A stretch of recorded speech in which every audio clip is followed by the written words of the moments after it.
अवघ्या दीड महिन्यानंतर देशभरात मान्सूनच्या पावसाला सुरुवात होणं अपेक्षित असतं। जूनच्या पहिल्या आठवड्यामध्ये केरळमधून पावसाची सुरुवात होत असते। मात्र अशातच स्कायमेटने जो हवामानाचा मान्सूनच्या पावसाचा अंदाज वर्तवलेला आहे, त्यामुळे शेतकऱ्यांचं आणि नागरिकांचं टेन्शन वाढलेलं आहे। महाराष्ट्रात दुष्काळ सदृश परिस्थिती असेल का?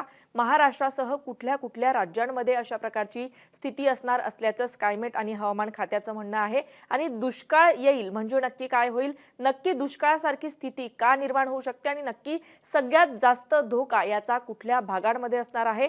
पावसाची कमी शक्यता असेल, कमी प्रमाणात पाऊस पडेल असं बोललं जात आहे। नक्की कुठे कुठे पाऊस यंदाच्या वर्षी कमी पडेल आणि त्याचा कसा कसा परिणाम कोणाकोणावर होईल, या सगळ्या प्रश्नांची उत्तरं पाहणार आहोत या व्हिडिओच्या माध्यमातून। नमस्कार, मी छाया आणि आपण पाहताय वेदर रिपोर्ट।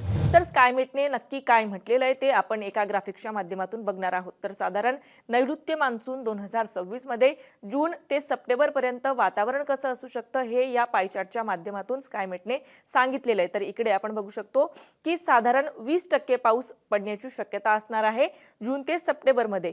20% हे हा कुठला नंबर आहे? तर दरवर्षी जेवढा पाऊस पडत असतो तसाच पाऊस 20% यंदा जून ते सप्टेंबर मध्ये पडण्याची शक्यता असणार आहे। तर 10% अबो नॉर्मल पाऊस पडण्याची शक्यता असणार आहे, तर 40% बिलो नॉर्मल पाऊस पडण्याची शक्यता असणार आहे। म्हणजे साधारण जितका पाऊस दरवर्षी पडत असतो त्याच्यापेक्षा कमी पाऊस यंदाच्या वर्षी, त्याच्यापेक्षा कमी पाऊस म्हणजे 40% कमी पाऊस यंदाच्या वर्षी पडण्याची शक्यता असणार आहे। तर फक्त 10% शक्यता आहे जी गेल्या वर्षांमध्ये पाऊस पडलेला आहे त्याच्यापेक्षा जास्त पाऊस पडण्याची शक्यता असणार आहे। तर इथे आपण बघू शकतो की दुष्काळाची किती टक्के शक्यता असणार आहे, तर साधारण 30% यंदाच्या वर्षी दुष्काळाची शक्यता असणार असल्याचं या पाय चार्टच्या माध्यमातून स्कायमेटने म्हटलेलं आहे। म्हणजे यंदाच्या वर्षी जून ते सप्टेंबर महिन्याच्या दरम्यान 30% दुष्काळ पडण्याची शक्यता असणार आहे। आपण बघतोय की दरवर्षी जितका पाऊस पडत असतो त्यापेक्षा सरासरी 40% पाऊस यंदाच्या वर्षी कमी पडेल आणि त्याचाच परिणाम म्हणून महाराष्ट्रात दुष्काळाची स्थिती निर्माण होऊ शकते। संपूर्ण महाराष्ट्रात ही स्थिती नसणार आहे, महाराष्ट्रातल्या काही भागांमध्ये ही स्थिती असणार असल्याचं हवामान खात्याने म्हटलेलं आहे। त्याबद्दल आपण पुढे जाणून घेणार आहोतच। मात्र कोणत्या महिन्यात नेमकी काय स्थिती असेल, कोणत्या महिन्यात किती टक्के दुष्काळाचे चान्सेस असल्याचं हवामान खात्याने म्हटलेलं आहे, तर आपण बघितलं की जून ते सप्टेंबर दरम्यान ही अशा प्रकारची स्थिती असेल, 30% दुष्काळाची स्थिती असणार आहे। तर इकडे आपण बघू शकतो की जून महिन्यामध्ये 20% दुष्काळाची स्थिती असणार आहे। साधारण जितका पाऊस दरवर्षी पडत असतो तितका 70% पाऊस जून महिन्यात पडण्याची शक्यता असणार आहे। म्हणजे पावसाचं आगमन हे चांगल्या पद्धतीने जून मध्ये झालेलं असणार आहे। मात्र 20% तरी सुद्धा दुष्काळाची स्थिती असेल, तर 10% ही बिलो नॉर्मल म्हणजे कमी पावसाची शक्यता जून मध्ये असणार आहे।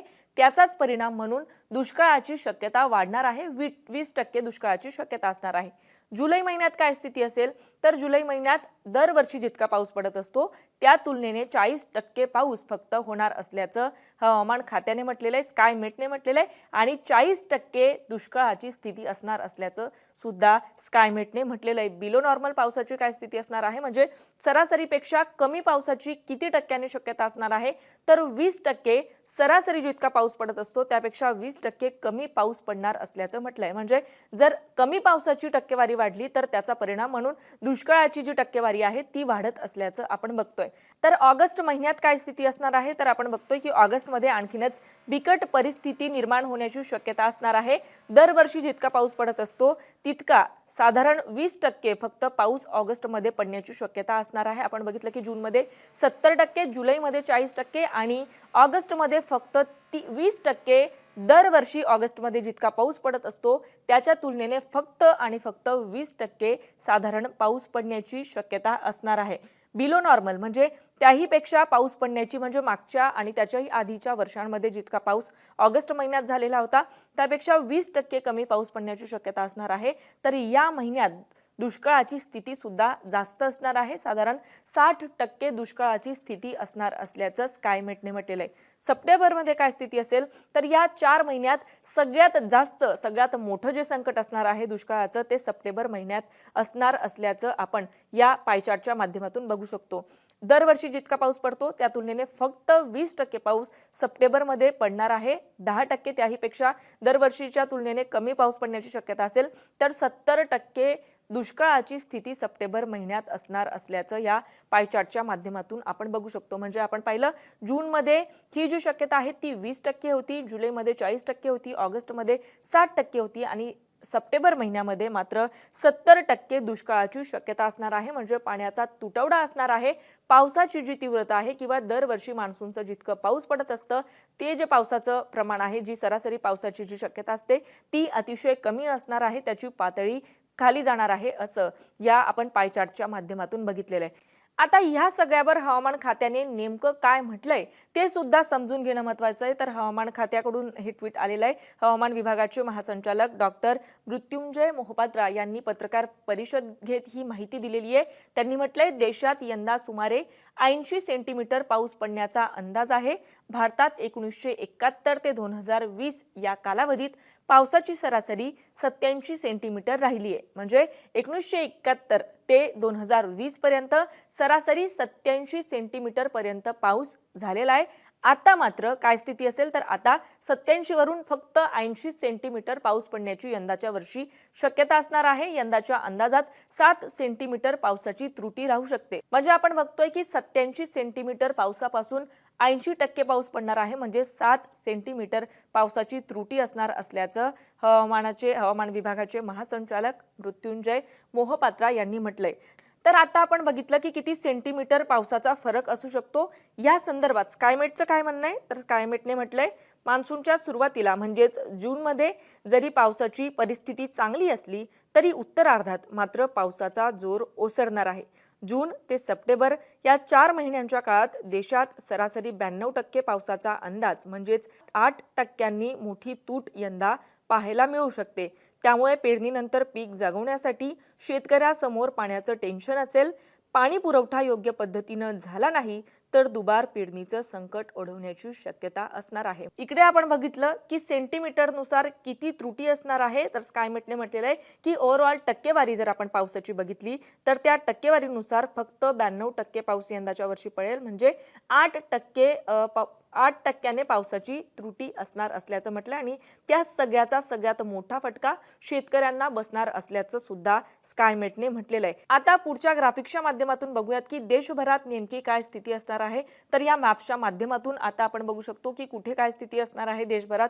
महाराष्ट्र व्यतिरिक्त इतर राज्यांमध्ये सुद्धा दुष्काळ पडेल का, काय स्थिती असेल ते आपण या मॅप्सच्या माध्यमातून समजून घेऊ शकतो। मात्र त्या संदर्भात समजून घेताना या संदर्भात स्कायमेटने आणि हवामान खात्याने काय म्हटलंय ते सुद्धा तुम्हाला सांगणं अपेक्षित आहे।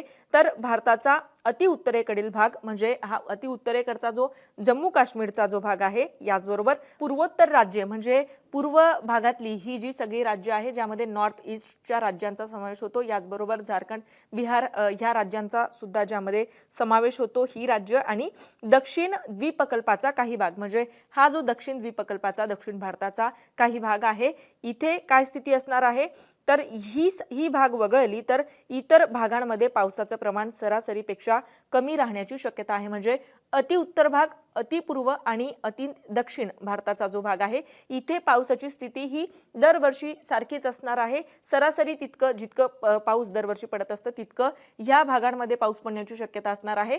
पावसाची कमी शक्यता कुठे असणार आहे, दुष्काळाची स्थिती कुठे असणार आहे तर ती पूर्व आणि हा जो मध्य महाराष्ट्राचा जो भाग आहे इथे दुष्काळाची म्हणजेच कमी पावसाची शक्यता असणार आहे। या संदर्भात पुढे हवामान खात्याने म्हटले पूर्वेकडील राज्य जसं की बिहार, झारखंड आणि पश्चिम बंगालमध्ये गेल्या काही वर्षांच्या तुलनेत चांगला पाऊस अपेक्षित आहे। म्हणजे मागच्या वर्षी जितका पाऊस पडला होता त्याहीपेक्षा चांगला पाऊस पूर्वेकडच्या राज्यांमध्ये पडण्याची शक्यता असेल। मात्र देशाचे मध्य, पश्चिम आणि उत्तर भाग म्हणजेच महाराष्ट्र, मध्य प्रदेश, गुजरात, राजस्थान, पंजाब आणि हरियाणा या राज्यांमध्ये मात्र पाऊस कमी होण्याची शक्यता आहे। जसं की मी थोड्याच वेळापूर्वी म्हटलं की मध्य महाराष्ट्राचा हा जो भाग आहे आणि उत्तरेकडचं म्हणजे जम्मू काश्मीर वगळता त्याच्या खालोखालचे आणि तामिळनाडू वगैरे हे जे राज्य आहेत त्याच्यावरचे हे जे राज्य आहेत इथे कमी पावसाची शक्यता असणार असल्याचं म्हटलं आहे।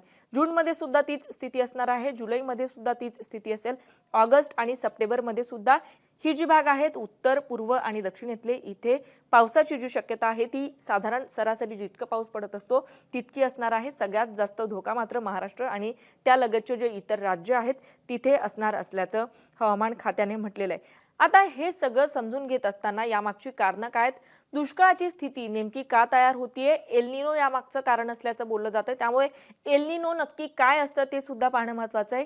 तर प्रशांत महासागरातील पाणी जेव्हा सरासरीपेक्षा जास्त गरम होतं तेव्हा त्या स्थितीला एल निनो असं म्हणतात। ही प्रक्रिया दर 2 ते 7 वर्षांनी एकदा येते असं सुद्धा या संदर्भात म्हटलं जातं। म्हणजे एल निनो काय, तर प्रशांत महासागरातलं पाणी जेव्हा सरासरीपेक्षा जास्त प्रमाणात तापतं, जास्त प्रमाणात गरम होतं तेव्हा त्या स्थितीला एल निनो असं म्हणत असतात। आता याचा काय परिणाम होतो, तर जेव्हा एल निनो सक्रिय असतो तेव्हा समुद्रावरील हवेचा दाब बदलतो। यामुळे भारतात येणारे मान्सूनचे वारे कमकुवत होतात। म्हणजे पाणी जास्त प्रमाणात गरम होतं, सरासरी जितकं बाष्पीभवन होतं त्यापेक्षा जास्तीचं बाष्पीभवन होतं आणि त्यामुळे मान्सूनचे जे वारे आहेत भारताच्या दिशेने येणारे ते कमकुवत होतात। आता ह्या सगळ्याचा नक्की काय परिणाम होतो, तर देशात दुष्काळ सदृश परिस्थिती किंवा सरासरीपेक्षा कमी पाऊस पडतो। यंदा एल निनोची स्थिती सक्रिय होतीये, ज्याचा पावसावर मोठा परिणाम होणार आहे।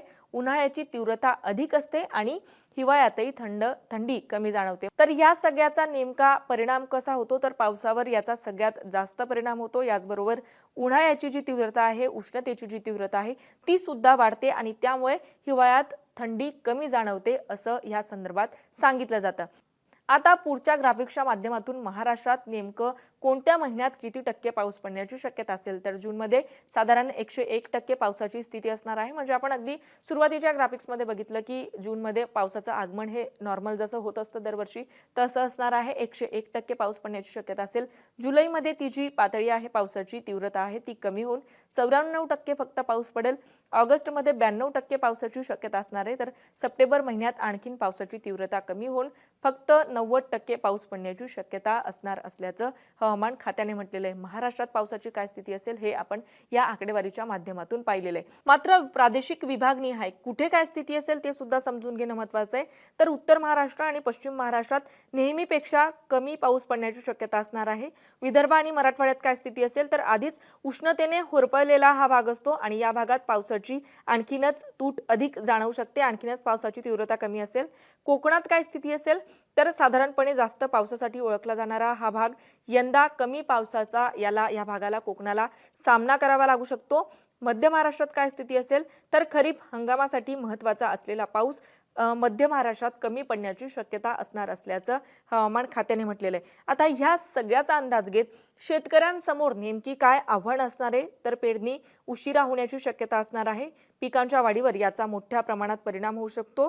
पाण्याची टंचाई जाणवू शकते।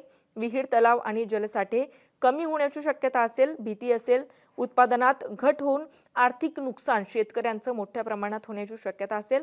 विशेषतः सोयाबीन, कापूस, तूर यांसारख्या खरीप पिकांवर याचा मोठा परिणाम होणार आहे। म्हणजे आपण बघतोय की पावसाची तीव्रता जर कमी झाली, कमी पाऊस जर पडला तर त्याचा शेतकऱ्यांवर कशा प्रकारे परिणाम होऊ शकतो आणि साहजिकच शेतकऱ्यांवर परिणाम झाला तर इतर नागरिकांवर सुद्धा याचा मोठ्या प्रमाणात परिणाम होऊ शकतो। तर एकंदरीत स्कायमेटने नक्की काय माहिती दिलेली आहे, काय अंदाज दिलेला आहे, दुष्काळाची कशा पद्धतीने स्थिती यंदाच्या मान्सूनच्या पावसाळ्यात असणार आहे, हे सगळं आपण या व्हिडिओच्या माध्यमातून समजून घेतलंय। या सगळ्याविषयी तुम्हाला काय वाटतं, तुमच्या भागात आत्ता वातावरणाची काय स्थिती आहे आम्हाला कमेंट करून नक्की कळवा। आणि मुंबई तकला जर आपण नवीन असाल तर मुंबई तक चॅनलला सबस्क्राईब करायला विसरू नका। हा व्हिडिओ पाहिल्याबद्दल धन्यवाद।